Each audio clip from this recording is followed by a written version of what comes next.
प्रोनेसिस investor academy के इस brand new video में आप सभी का बहुत बहुत स्वागत है। इंडियन स्टॉक मार्केट्स पिछले कुछ दिनों से बहुत ज़्यादा वोलाटाइल रहा है और ज़्यादातर समय ये गिरा ही है। Large cap, mid cap, small cap, micro cap सभी जगह गिरावट आया है। और ये जो भी गिरावट आ रहा है उसका अगर सबसे बड़ा रीज़न पूछा जाए किस कारण हो रहा है, तो उसका बड़ा रीज़न ऑफ कोर्स आएगा इलेक्शंस। तो जब तक इलेक्शन के रिजल्ट्स नहीं आ जाते ऐसा लगता है कि ये जो वोलेटिलिटी है ये बना रहेगा। लेकिन हाँ, इलेक्शंस के बाद क्या होगा, तो इस वीडियो में जानेंगे कि क्या इलेक्शन रिजल्ट्स के बाद निफ्टी 25,000 और सेंसेक्स 83,000 क्रॉस कर पाएगा। अगर आप भी अपना इन्वेस्टमेंट नॉलेज बढ़ाना चाहते हैं ताकि खुद से अपना पोर्टफोलियो बना सकें, उसे मैनेज कर सकें, तो इस वीडियो को थोड़ी देर आप वॉच करें। अगर आपको लगता है कि यहाँ पे वैल्यू एडिशन हो रहा है तो इस चैनल को जरूर सब्सक्राइब करें और लाइक और शेयर करें। जब भी हम निफ्टी 25,000 और सेंसेक्स 83,000 की बात करते हैं तो कुछ लोगों को लग सकता है कि ये तो बहुत बड़ा फिगर है, क्या हो पाएगा। तो देखिए, ये कोई बहुत ज़्यादा बड़ा फिगर नहीं है। जो भी करंट लेवल्स है निफ्टी और सेंसेक्स का, वहाँ से अगर आप कंपैरिजन करेंगे तो सिर्फ अबाउट 12% का रिटर्न चाहिए यहाँ तक पहुँचने में। तो इस वीडियो में आगे हम जानेंगे कि वो कौन से पॉजिटिव फैक्टर्स हैं जिसके कारण इंडियन स्टॉक मार्केट्स यहाँ तक पहुँच सकता है, और साथ ही कुछ नेगेटिव फैक्टर्स के बारे में भी जानेंगे जिसके कारण शायद यहाँ तक हम नहीं पहुँच पाएँ। और ऑफ कोर्स वीडियो के लास्ट में फाइनल कमेंट दूंगा। सबसे पहले हम कुछ पॉजिटिव फैक्टर्स के बारे में जान लेते हैं। तो देखिए, जब भी आप वर्ल्ड इकोनॉमी, इंडियन इकोनॉमी की बात करें तो आपको स्टार्ट कहाँ से करना होगा? आपको स्टार्ट करना होगा यूएस इकोनॉमी से, क्योंकि वर्ल्ड का सबसे बड़ा मार्केट है। जीडीपी सबसे बड़ा है, वहाँ का इक्विटी मार्केट सबसे बड़ा है, डेट मार्केट सबसे बड़ा है। उसके बाद उनका जो करेंसी है वो स्ट्रॉन्गेस्ट करेंसी है। ज़्यादातर जो ट्रेड होता है ना, इंपोर्ट एक्सपोर्ट, वो यूएस डॉलर्स में ही होता है। तो यूएस में क्या हो रहा है, उसका बहुत हद तक फ़र्क वर्ल्ड के ज़्यादातर कंट्रीज़ के स्टॉक मार्केट पे भी पड़ता है, end of course Indian stock markets पे भी उसका फ़र्क पड़ता है। तो यहाँ पे देखिए, अगर यूएस को देखें तो अपना जीडीपी ग्रोथ अगर आप देखें, अनएम्प्लॉयमेंट फिगर्स देखें, ओवरऑल जो कंपनी का रिजल्ट सारा उसको देखें तो वो कोई बुरा नहीं है। क्योंकि देखिए, यूएस में इंटरेस्ट रेट तो बहुत ज़्यादा है और यूएस जैसे डेवलप्ड कंट्री में इतना ज़्यादा इंटरेस्ट रेट वो भी काफ़ी समय से सस्टेनेबल नहीं है। लेकिन इस हाई इंटरेस्ट रेट के बावजूद ओवरऑल देखें तो यूएस इकोनॉमी ठीक ठाक कर रहा है, जो कि ऑफकोर्स सरप्राइजिंग है। और इसीलिए उनका इन्फ्लेशन भी अगर आप देखें ना, तो लास्ट ईयर तो इन्फ्लेशन कम हो रहा था, लेकिन इस साल इन्फ्लेशन कम नहीं हुआ है। फर्स्ट क्वार्टर में इन्फ्लेशन थोड़ा थोड़ा बढ़ा है। हाँ, बट फॉर्चुनेटली जो लास्ट मंथ का फिगर आया है, दैट इज़ अप्रैल मंथ का फिगर कल ही आया है, तो उसको अगर आप देखेंगे तो स्लाइटली कम हुआ है ना। पहले 3.5% था उनका इन्फ्लेशन, वो घटकर 3.4% हुआ है। यहाँ पे आपको लग सकता है कि अरे 3.5 से 3.4 हुआ, कौन सी बड़ी बात है? ये बड़ी बात है, क्योंकि मैंने ऑलरेडी आपको बताया ना, इस पूरे कैलेंडर ईयर में 3 मंथ्स में इन्फ्लेशन वहाँ पे बढ़ा है। तो एटलीस्ट वहाँ से एक डायरेक्शन चेंज हुआ है इन्फ्लेशन का, जिससे एक कॉन्फिडेंस आता है कि नहीं, अब फाइनली ये कम होना शुरू हुआ है। तो आने वाले महीनों में कुछ और कम होगा, जो कि ओवरऑल वर्ल्ड इकोनॉमी के लिए काफ़ी अच्छा होगा। क्योंकि जब तक इन्फ्लेशन कम नहीं होगा तब तक यूएस में इंटरेस्ट रेट कट नहीं होंगे। जब भी इंटरेस्ट रेट कट होंगे यूएस में तो ओवरऑल वर्ल्ड लिक्विडिटी जो है वो काफ़ी तेज़ी से बढ़ेगा और उसका फ़ायदा इंडियन स्टॉक मार्केट्स को भी मिलेगा। यूएस में इन्फ्लेशन कम होने का इंपॉर्टेंस कितना ज़्यादा है आप इस बात से समझ सकते हैं कि यूएस का 10 ईयर गवर्नमेंट सिक्योरिटी था ना, 4.5% के आसपास चल रहा था। इन्फ्लेशन सिर्फ 3.5 से 3.4% स्लाइटली कम हुआ है। लेकिन उनका अगर आप 10 ईयर जीसेक देखेंगे ना, तो 4.5% से घटकर 4.36, 4.37 हो गया है। इतना ज़्यादा असर पड़ा है। उसके साथ ही जो कि बिटकॉइन है ना, ओवरऑल क्रिप्टो स्पेस अगर आप देखें तो अच्छा नहीं करा था। शुरू में तो बहुत हाई रिटर्न्स आए, उसके बाद लगातार वो नीचे गिरा है। लेकिन जब ये इन्फ्लेशन का फिगर आया ना, तो क्रिप्टोज़ में भी अच्छा खासा तेज़ी देखा गया। गोल्ड के प्राइसेस भी ऊपर गए हैं। तो ओवरऑल यूएस इन्फ्लेशन का बहुत फ़र्क पड़ता है होल इकोनॉमी पे, आप हमेशा ध्यान में रखें। तो ओवरऑल अगर आप देखें तो इन्फ्लेशन थोड़ा कम हुआ है, पॉजिटिव है। अगर थोड़ा और कम होता है तो यहाँ से हम यूएस में आने वाले कुछ महीनों में, इमीडिएटली तो नहीं, आने वाले कुछ महीनों में 1 to 2 रेट कट फिलहाल एक्सपेक्ट कर सकते हैं। पहले तो ना 4-5 रेट कट की बात हो रही थी, फिर 3 रेट कट का बात हुआ, अब तो वो भी मुश्किल लग रहा है। बट हाँ, इन्फ्लेशन पे डिपेंड करता है, यू नेवर नो। और ऑल ऑफ अ सडन अगर इन्फ्लेशन काफ़ी कम हो जाए, जो कि नहीं लगता कि होगा, लेकिन हो जाए, तो ज़्यादा रेट कट भी हो सकता है, लेकिन फिलहाल जैसा लग रहा है 1 से 2 रेट कट इस कैलेंडर ईयर में यूएस में होने के चांसेस हैं। और जब भी ये रेट कट होगा ओवरऑल वर्ल्ड इकोनॉमी के लिए बहुत बड़ा पॉजिटिव होगा। और ऐसा नहीं कि सिर्फ 1-2 रेट कट, मतलब इस साल होंगे 1-2 ना, नेक्स्ट ईयर और भी रेट कट्स होगा, जो कि ओवरऑल जब भी देखिए रेट कट होगा सिंपल है, लिक्विडिटी बढ़ेगा। रेट कट का मतलब क्या हुआ कि ना जो भी दूसरे एसेट क्लासेस हैं, लाइक वहाँ का डॉलर थोड़ा वीक होगा जब भी रेट कट होगा। वहाँ का जो यील्ड है ना 10 ईयर गवर्नमेंट सिक्योरिटी का यील्ड, या फिर दूसरे गवर्नमेंट का जो दूसरे टेनर के गवर्नमेंट सिक्योरिटीज़ हैं यूएस में, उस सभी का इंटरेस्ट रेट कम होगा। तो उसके कारण क्या होगा कि बहुत सारा पैसा यूएस से निकलकर दूसरे मार्केट्स में जाएगा, क्योंकि इंटरेस्ट रेट कम हो रहा है। तो वहाँ का करेंसी भी थोड़ा वीकेंड होगा। क्रिप्टोज आप देखेंगे कि वहाँ पे और तेज़ी आएगा जब भी इंटरेस्ट रेट कट होगा। स्टॉक मार्केट्स वर्ल्ड वाइड देखेंगे बहुत ज़्यादा तेज़ी आएगा, लिक्विडिटी बढ़ रहा है ना, पैसा बाहर जा रहा है। तो जो मार्केट का परफॉर्मेंस अच्छा रहेगा, लेकिन जिस भी इकोनॉमी का परफॉर्मेंस अच्छा रहेगा वहाँ पर ज़्यादा पैसा आएगा। इंडियन इकोनॉमी ऑफकोर्स आप देख रहे हैं, इंडियन इकोनॉमी का परफॉर्मेंस फिलहाल ठीक चल रहा है। तो जब भी वहाँ से पैसा निकलेगा यूएस से या फिर दूसरे मार्केट से, आप एक्सपेक्ट कर सकते हैं कि उसका एक अच्छा खासा हिस्सा इंडियन स्टॉक मार्केट्स में भी आएगा।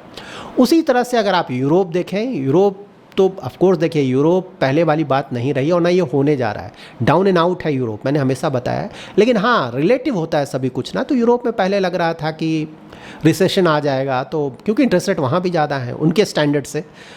तो अब तो देखिए नहीं लगता कि रिसेशन आएगा। अब तो थोड़ा बहुत पॉजिटिव जीडीपी ग्रोथ आने लगा। यूके में लग रहा था रिसेशन आएगा, क्योंकि वहाँ पे इन्फ्लेशन बहुत ज़्यादा था। तो वहाँ अभी रिसेशन आया नहीं, थोड़ा बहुत पॉजिटिव ग्रोथ है। तो ओवरऑल यूरोप भी ठीक ठाक कर रहा है। वहाँ पे अगर आप देखें स्टॉक मार्केट्स भी, तो उसका परफॉर्मेंस भी ठीक चल रहा है। और प्लस यूरोप में तो लगता है जल्दी ही रेट कट होगा। यूएस में तो थोड़ा टाइम लगेगा रेट कट होने में, लेकिन यूरोप में जल्दी ही रेट कट होने वाला है। चाइना वर्ल्ड का सेकेंड लार्जेस्ट इकोनॉमी अगर आप देखें, तो चाइना भी देखिए पहले वाली बात तो रही नहीं, ना ही नियर फ्यूचर में ऐसा, या फिर बाद में भी ऐसा नहीं कि वो 9% 10% वाला ग्रोथ वहाँ आने वाला है। ऑलरेडी उनका जीडीपी बहुत बड़ा हो गया है। तो मोस्टली यहाँ से लगता है कि वही 5.5% वाला जीडीपी ग्रोथ रहेगा। लेकिन वो भी चाइना जैसे बड़े इकोनॉमी के लिए 5 to 5.5% का जीडीपी ग्रोथ रेट भी बहुत अच्छा होता है। तो देखिए चाइना आपको पता है ना, बिल्कुल परफॉर्मेंस नहीं है इकोनॉमी का, मतलब पिछले कुछ सालों से कोविड के बाद से ही बिल्कुल डाउन एंड आउट है। तो इसीलिए वहाँ का स्टॉक मार्केट भी अगर आप देखें तो परफॉर्मेंस नहीं रहा है। इसीलिए उसका पी अगर आप देखें ना मार्केट का, तो 10 के आसपास रहता है। लेकिन हाँ, जब वैल्यूएशन कम है तो आपको पता है ना, जो भी एफआईआईज हैं, बाहर का जो पैसा है, जो टैक्टिकल इन्वेस्टर है ना, जो टैक्टिकल कॉल्स लेते हैं शॉर्ट टर्म का इन्वेस्टमेंट्स, तो ऑफकोर्स वो चाइना में जा रहा है। हांगकांग का अगर आप मार्केट्स का परफॉर्मेंस देखो, बहुत अच्छा परफॉर्मेंस रहा है रिसेंट टाइम्स में। पैसा जा रहा है वहाँ पे, टैक्टिकल कॉल है। स्ट्रक्चरल स्टोरी तो ऐसा कुछ दिख नहीं रहा है चाइना का फिलहाल। ऐसा नहीं लगता कि लॉन्ग टर्म में या मीडियम टर्म में कोई बहुत ज़्यादा ग्रोथ आने वाला है। वैसे तो इंडिया का स्ट्रेंथ ज़्यादा अच्छा है, इंडिया में लग रहा है स्ट्रक्चरल स्टोरी है। लेकिन हाँ, टैक्टिकल जो भी पैसा है, शॉर्ट टर्म का पैसा, वो चाइना में जा रहा है। इसलिए चाइनीज़ स्टॉक मार्केट का तो कोई खास रिटर्न्स नहीं आया। लेकिन हांगकांग का स्टॉक मार्केट अगर आप देखें तो उसका परफॉर्मेंस बहुत ज़्यादा अच्छा रहा। नाउ हम इंडियन इकोनॉमी की बात कर लेते हैं। तो लास्ट फाइनेंशियल ईयर ऑलमोस्ट 8% के आसपास का जीडीपी ग्रोथ रेट। ऑफकोर्स काफ़ी लोग यहाँ पे रोना धोना स्टार्ट करेंगे, नहीं 8% नहीं आया, बहुत कम है ये वो। देखिए डायरेक्शनल देखिए, हाँ वर्ल्ड में सभी जगह थोड़ा बहुत जीडीपी के साथ ऊपर नीचे होता है, मतलब ये कोई बड़ी बात नहीं है। हाँ, इंडिया में भी हमेशा ऐसा होता रहा है, हो सकता है हुआ हो। डायरेक्शन देखें आप ना, क्योंकि हमारा कंपटीशन किसके साथ है, जो बड़े बड़े इकोनॉमीज़ हैं उसके साथ है। उनका जीडीपी ग्रोथ रेट कितना है, 1%, 2%, 3%, 5%, कितना, इससे ज़्यादा तो नहीं है। चलिए ठीक है, 8 नहीं, 7, 6 कितना, लेकिन डायरेक्शनल अगर आप देखेंगे तो बहुत बड़ा फैक्टर है, बहुत ज़्यादा पॉजिटिविटी है, मतलब जीडीपी ग्रोथ रेट वाइज। तो इंडिया का जीडीपी ग्रोथ रेट अगर आप कंपेयर करें तो बहुत अच्छा है इस साल भी। मतलब ऐसा नहीं कि सिर्फ इंडियन गवर्नमेंट या आरबीआई, मतलब अगर आप वर्ल्ड वाइड दूसरे जो एजेंसीज़ हैं ना, वर्ल्ड बैंक, आईएमएफ, ऐसा तो नहीं कि वो इंडियन गवर्नमेंट के द्वारा संचालित होता है, उन्होंने भी अपना पहले तो अगर लास्ट फाइनेंशियल ईयर का देखें तो वो कितना 6.3 दे रहे थे, 6.5 उन्होंने भी अपना रिवाइज़ किया। इस फाइनेंशियल ईयर का तो ऑलरेडी उनका रिवाइज्ड है ना, 6.87% उनके तरफ से बोला जा रहा है। तो ऑफकोर्स जब वो इतना बोल रहे हैं तो एक्सपेक्ट कर सकते हैं कि शायद थोड़ा ज़्यादा ही आए। तो ओवरऑल अगर डायरेक्शन देखें, चलो ठीक है थोड़ा कम करके आप कर लो अगर आपको प्रॉब्लम है तो, लेकिन हाँ डायरेक्शनल अगर आप देखें तो ओवरऑल अच्छा है GDP growth rate as compare to other economies, other major economies. उसी तरह से अगर आप क्रूड ऑयल का देखें, क्योंकि क्रूड तो आपको देखना होगा ना, मेजर इंपोर्टर है। अगर क्रूड ऑयल प्राइसेस बहुत ऊपर जाएंगे तो इकोनॉमी हमारा डामाडोल हो जाता है। पहले जैसा प्रॉब्लम तो नहीं रहा क्योंकि हमारा अब जो फॉरेक्स रिजर्व है बहुत ज़्यादा हो गया है, लेकिन फिर भी फ़र्क तो पड़ता है इंडियन इकोनॉमी पे अगर क्रूड ऑयल के प्राइसेस ज़्यादा हो जाए। फिलहाल स्टेबल है ना, 85 के आसपास चल रहा था, थोड़ा गिर के 83 के आसपास है। ब्रेंट क्रूड ऑयल की बात बोल रहा हूँ मैं, जो कि ठीक है, मतलब मैनेजेबल है इंडियन इकोनॉमी के लिए। उसी तरह से अगर इन्फ्लेशन देखें तो इन्फ्लेशन में कम हुआ है ना, 4.83% के आसपास है। तो 5% से नीचे अगर इन्फ्लेशन होता है तो कंफर्टेबल सिचुएशन में है। तो इंडिया में ऐसा नहीं कि इन्फ्लेशन कोई बहुत ज़्यादा है, इन्फ्लेशन ठीक ठाक है। हाँ, आरबीआई ट्राई कर रहा है इसे 4% के आसपास लाने का, और आने वाले कुछ समय में हम एक्सपेक्ट कर सकते हैं, मतलब नेक्स्ट ईयर तक मोस्टली 4% के आसपास भी ये आ जाना चाहिए। और यहाँ पे देखिए यूएस में भी रेट कट होने के चांसेस हैं। जब यूएस में रेट कट होगा तो उसके बाद आप एक्सपेक्ट कर सकते हैं कि इंडिया में भी रेट कट्स आएंगे। तो जब रेट कट्स होंगे, आपको पता है ओवरऑल इकोनॉमी के लिए बहुत अच्छा होता है, ज़्यादातर कंपनीज़ के लिए बहुत अच्छा होता है, तो उसके कारण भी जो हमारा जीडीपी ग्रोथ रेट है ना, उस पर एक पॉजिटिव असर पड़ेगा। हमारा 10 ईयर गवर्नमेंट सिक्योरिटी का अगर आप यील्ड भी देखेंगे ना, तो आपको इंटरेस्ट रेट मूवमेंट के डायरेक्शन के बारे में बताएगा ना। 7.2% के आसपास चल रहा था, फिर वो घटकर 7.15% के आसपास आया, और फिलहाल अबाउट 7.07% के आसपास आ गया। और आने वाले कुछ महीनों में आप एक्सपेक्ट कर सकते हैं कि ईजिली ये 7% से नीचे भी आ जाएगा। और जब इंटरेस्ट रेट कट की बातें होंगी तो ऑफकोर्स ये 6.5% और 6% के आसपास भी आएगा। बट हाँ, उसमें थोड़ा टाइम लगेगा, इमीडिएटली नहीं होगा। लेकिन हाँ, इंटरेस्ट रेट का अगर आप ट्रेजेक्ट्री देखते हैं तो वो डाउनवर्ड्स है इंडिया में, जो कि ओवरऑल इंडियन इकोनॉमी के लिए बहुत अच्छा होगा। तो उसके बाद देखिए अप्रैल का अगर आप जीएसटी फिगर्स भी देखें ना, 2 लाख करोड़ प्लस, कई बार मैं डिस्कस कर चुका हूँ, तो ये सब बताता है कि ओवरऑल जो इकोनॉमी में ग्रोथ है बहुत अच्छा चल रहा है। जीएसटी का ये जो 2 लाख करोड़ प्लस का फिगर है ना, अप्रैल का फिगर, ऑफ कोर्स ये नेक्स्ट फ्यू मंथ्स तक नहीं आएगा, आई एग्री, उससे कम आएगा। लेकिन हाँ, मुझे ऐसा लगता है जैसा इकोनॉमिक एक्टिविटी चल रहा है इंडिया में, आने वाले समय में ना, इस साल के अंत होते होते तक ये जो 2 लाख करोड़ का जो फिगर है वो न्यू नॉर्मल हो जाएगा। यहाँ तक हम आसानी से पहुँच पाएंगे। पहले जीएसटी आपको पता है ना, 1 लाख फिगर भी लग रहा था बहुत डिफिकल्ट है, उसके बाद हम 1.5 लाख क्रॉस कर गए, उसके बाद अब तो 2 लाख भी क्रॉस कर गए। तो ये 2 लाख का जो फिगर है, ऑफ कोर्स अभी शायद कुछ महीने तक नहीं पहुंच पाए, लेकिन हाँ, आने वाले समय में, लाइक इस साल के अंत होते होते तक ये न्यू नॉर्मल हो जाएगा। हम 2 लाख करोड़ भी आसानी से क्रॉस कर पाएंगे। देखिए इंडियन इकोनॉमी में अगर ओवरऑल देखें तो ना, अर्बन पार्ट थोड़ा ज़्यादा अच्छा कर रहा था, रूरल पार्ट थोड़ा डाउन था। एक बहुत बड़ा रीज़न था ना, मानसून, मतलब लास्ट ईयर अगर आप देखें तो रेंस उतना अच्छा नहीं हुआ था, लेकिन इस साल प्रेडिक्शन है कि रेंस अच्छे होंगे, मानसून अच्छा आएगा। इनफैक्ट केरला में तो 31 मई से ही मानसून आने वाला है, एक्सपेक्टेड है। तो ओवरऑल अगर मानसून ठीक ठाक रहा जैसा कि एक्सपेक्ट किया जा रहा है, तो रूरल इकोनॉमी में भी पिकअप आएगा। तो अर्बन और रूरल अगर दोनों ही मिलकर ऊपर जाने लगेंगे तो उसका भी बहुत बड़ा पॉजिटिव असर ओवरऑल इंडियन इकोनॉमी पे पड़ेगा, हमारा जीडीपी ग्रोथ रेट पे भी पड़ेगा। और ओवरऑल जो वैसी कंपनीज़ जिनका काफ़ी हद तक बिजनेस रूरल इकोनॉमी से भी कनेक्टेड है ना, जो एफएमसीजी का अगर आप परफॉर्मेंस देखें थोड़ा डाउन चल रहा है, क्योंकि रूरल इकोनॉमी का पिकअप नहीं है, तो वहाँ जब होगा तो उनका परफॉर्मेंस इंप्रूव होगा। उसी तरह से जैसे 2 व्हीलर्स हो गए, उनका भी ट्रैक्टर्स हो गए, तो इन सभी का बिजनेस पिकअप होगा। तो वो भी उम्मीद है कि इस साल होने जा रहा है। नाम डिस्कस कर लेते हैं इलेक्शंस को। देखिए इलेक्शंस में 3 सिनेरियोज हो सकते हैं। तो मेजॉरिटी अगर आप देखें तो मेजॉरिटी के लिए 272 सीट्स चाहिए होते हैं। तो बीजेपी को 2014 में 283 सीट्स मिला था, तो मेजॉरिटी मिल गया था। 2019 में 303 सीट्स मिले थे, मतलब बढ़ा। और इस बार भी अगर आप देखें तो ऑफकोर्स 375, 400 बहुत सारी बातें चल रही हैं। तो ऑफकोर्स वो तो इलेक्शन रिजल्ट आने के बाद पता चलेगा कि क्या नंबर आएगा, अभी तो कोई कुछ बोल नहीं सकता है, फॉर श्योर नहीं बोल सकता है। बट हाँ, जिस तरह का ना, ज़्यादातर अगर एक्सपर्ट्स की आप बात सुने तो वहाँ पे ऐसा लगता है कि जो पिछला जो फिगर है उनका 303, उसे शायद इस बार वो क्रॉस कर लेंगे। तो ओवरऑल देखिए 272 के आसपास भी अगर वो रहते हैं तो अच्छा फिगर है, मेजॉरिटी है, तो वहाँ कोई प्रॉब्लम नहीं होना चाहिए। लेकिन हाँ, अगर 303 को क्रॉस कर लेते हैं तो ओवरऑल बहुत बड़ा पॉजिटिव होगा।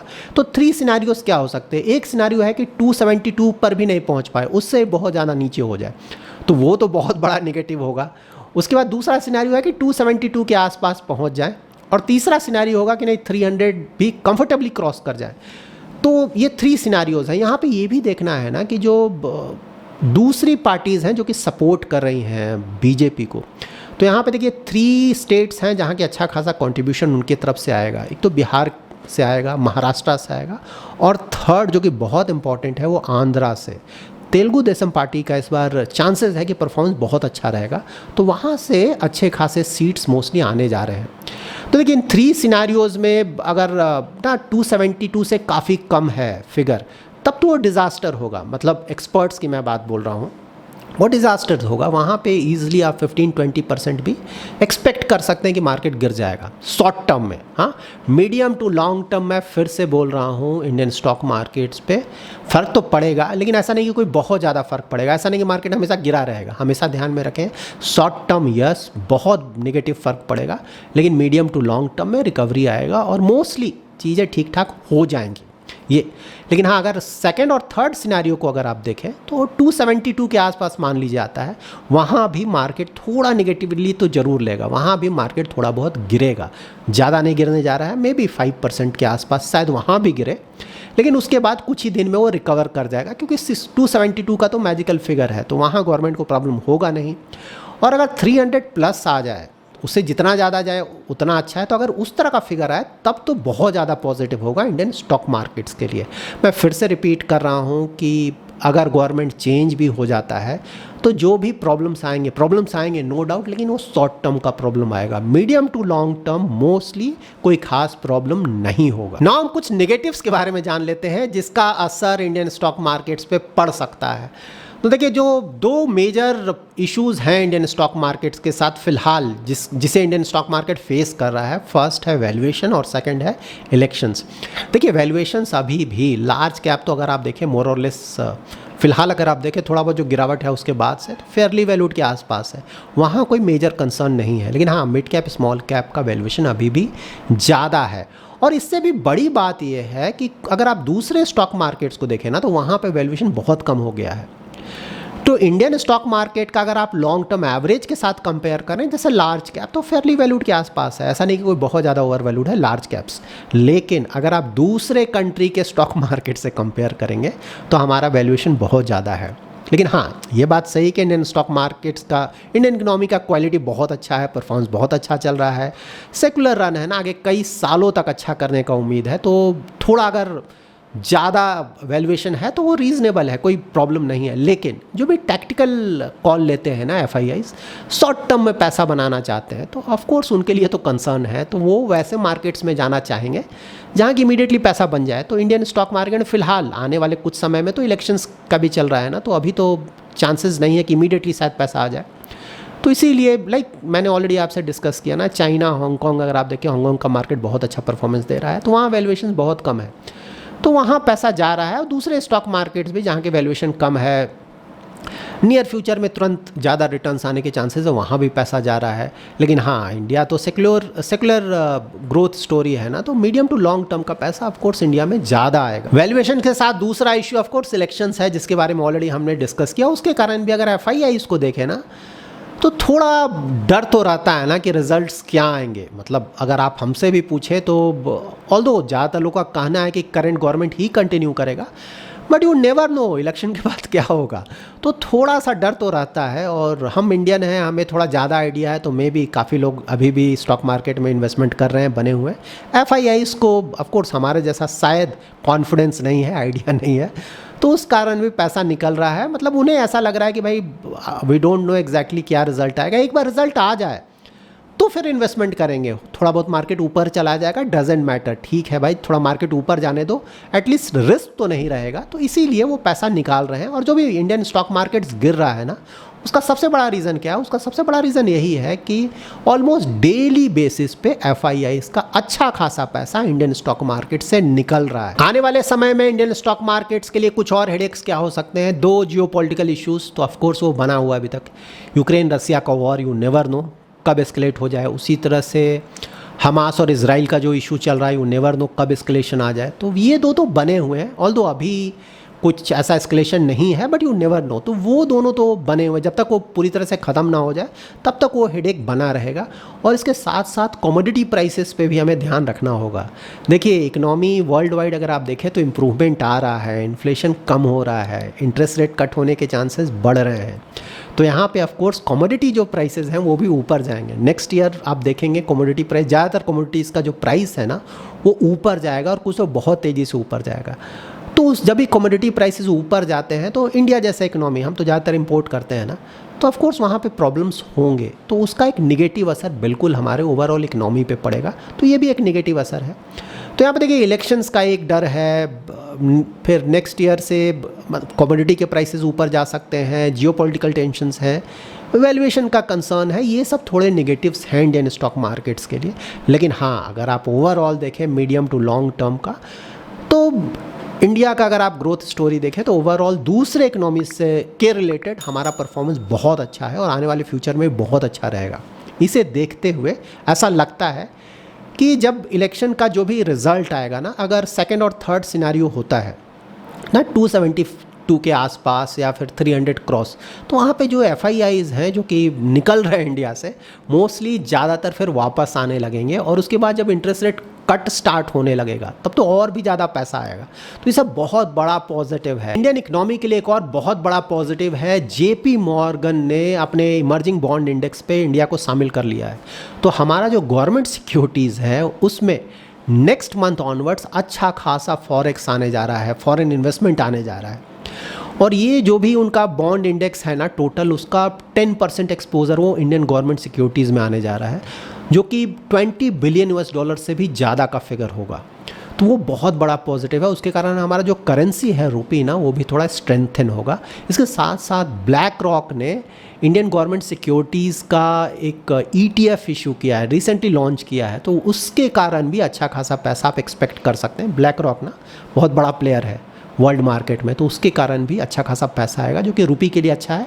और ओवरऑल जो वर्ल्ड में बड़े बड़े इन्वेस्टर्स हैं ना, उनका कॉन्फिडेंस भी बढ़ेगा इंडिया को लेके, क्योंकि अगर आप बॉन्ड में इन्वेस्टमेंट कर रहे हैं मतलब इंडियन एज अ कंट्री में आपको कॉन्फिडेंस है कि ये डिफ़ॉल्ट नहीं करेगा। तो जब बॉन्ड्स में इन्वेस्टमेंट आएगा, कॉन्फिडेंस बढ़ेगा, तो ऑफकोर्स इक्विटी मार्केट पे भी उसका पॉजिटिव असर पड़ेगा। आने वाले नियर फ्यूचर में निफ्टी और सेंसेक्स का परफॉर्मेंस अच्छा रहेगा। इसका एक और बहुत बड़ा रीज़न है, अगर आप निफ्टी का कंपोजिशन देखेंगे ना, सेक्टर वाइज एलोकेशन, तो उसमें अगर आप फाइनेंशियल सेक्टर का एलोकेशन देखेंगे तो 34% से भी ज़्यादा है। ऑयल एंड गैस का 12.7% के आसपास है, ऑयल गैस में मोस्टली रिलायंस है, और IT का देखें तो 12% से भी ज़्यादा है। यहाँ पे इंटरेस्टिंग क्या है, देखिए फाइनेंशियल सेक्टर का अगर आप परफॉर्मेंस देखें, रिटर्न्स, मैं स्टॉक्स के रिटर्न्स की बात बोल रहा हूँ, रिटर्न्स नहीं आया है पिछले कुछ सालों तक। और ऐसा नहीं कि कंपनीज ख़राब हैं, HDFC बैंक सबसे बड़ा वेटेज है, 11.48%। रिटर्न्स देखें ना, -11% का रिटर्न है लास्ट 1 ईयर में, और लास्ट 3 ईयर्स का 0% रिटर्न है। तो ऐसा नहीं कि HDFC बैंक हमेशा ऐसा रहेगा। ऑफकोर्स कंपनी में थोड़ा वीकनेस आया है क्योंकि मर्जर हुआ है, लेकिन हाँ ये तो वापस आएगा ना, वहाँ पर रिटर्न्स भी आएगा। तो सबसे बड़ा वेटेज है। तो जब HDFC बैंक वापस आएगा तो आप ऑफकोर्स एक्सपेक्ट कर सकते हैं कि उसके कारण निफ्टी और सेंसेक्स पे बहुत बड़ा पॉजिटिव असर पड़ेगा। उसके साथ साथ IT कंपनीज़ का परफॉर्मेंस तो कोई खास रहा नहीं है, और वेटेज अगर आप देखें तो बहुत ज़्यादा है। इन्फोसिस है, TCS है, वहाँ भी कोई खास रिटर्न्स आया नहीं है पिछले कुछ सालों तक। तो एक बार जब US में थोड़ा इम्प्रूवमेंट आएगा, UK और यूरोपियन कंट्रीज़ में थोड़ा इम्प्रूवमेंट आएगा, इंटरेस्ट रेट कट शुरू होंगे, तो IT कंपनीज़ का परफॉर्मेंस बहुत अच्छा होने जा रहा है। तो उसके कारण भी जो निफ्टी है और सेंसेक्स है उनका परफॉर्मेंस काफ़ी हद तक इम्प्रूव करेगा। FMCG ऑलरेडी मैंने आपसे डिस्कस किया, बिल्कुल परफॉर्मेंस नहीं आ रहा है। रूरल मार्केट बिल्कुल मतलब पिछले कुछ समय से कोई परफॉर्मेंस आया नहीं है। तो एक बार जब रूरल इकनॉमी में इम्प्रूवमेंट आएगा, मानसून अगर ठीक ठाक होता है तो बहुत बड़ा पॉजिटिव असर होगा। तो FMCG कंपनीज़ का भी परफॉर्मेंस आएगा, उनका भी वेटेज है यहाँ पे। तो ओवरऑल इस कारण से भी आप एक्सपेक्ट कर सकते हैं कि निफ्टी और सेंसेक्स का जो परफॉर्मेंस है वो बहुत अच्छा होगा। तो देखिए अभी तक जो कुछ भी हमने डिस्कस किया ना, पॉजिटिव्स नेगेटिव्स, एग्जैक्टली तो देखिए किसी को पता नहीं है, जब होगा तब पता चलता है। बट हाँ, जो भी डिटेल्स अभी तक हमारे पास हैं उसको देखकर ऐसा लगता है कि इस साल में ही ये जो निफ्टी का 25,000 फिगर है या फिर सेंसेक्स का 83,000 का फिगर है, दैट इज़ अबाउट 12% के आसपास का रिटर्न यहाँ से वो हम आसानी से क्रॉस कर जाएंगे। यहाँ पे सिर्फ सबसे बड़ा हेडेक ऑफकोर्स इलेक्शन का रिजल्ट्स है। तो जो सेकंड और थर्ड सिनारियो है, अगर उस सिनारियो पे हम पहुँचते हैं तो ये कोई बड़ी बात नहीं है, आसानी से, मुझे पर्सनली ऐसा लगता है, या फिर ज़्यादातर एक्सपर्ट्स भी जो मैंने पढ़ा या सुना है उनको सुनकर ऐसा लगता है कि ये जो फिगर है 12% के आसपास का रिटर्न, उसे हम अचीव कर लेंगे इस साल के अंत तक ही। So that's it in this video. अगर आपका कोई इन्वेस्टमेंट रिलेटेड क्वेरी है या फिर इस वीडियो से रिलेटेड कोई क्वेरी है तो कल सैटरडे है 8 to 9 PM मैं लाइव आऊँगा यूट्यूब पे, वहाँ पे आप अपना क्वेरी पूछ सकते हैं। अगर आपको ये वीडियो पसंद आया है तो ज़रूर लाइक एंड शेयर करें, और अगर अभी तक आपने हमारा यूट्यूब चैनल सब्सक्राइब नहीं किया है तो ज़रूर सब्सक्राइब करें। Thanks lot for watching.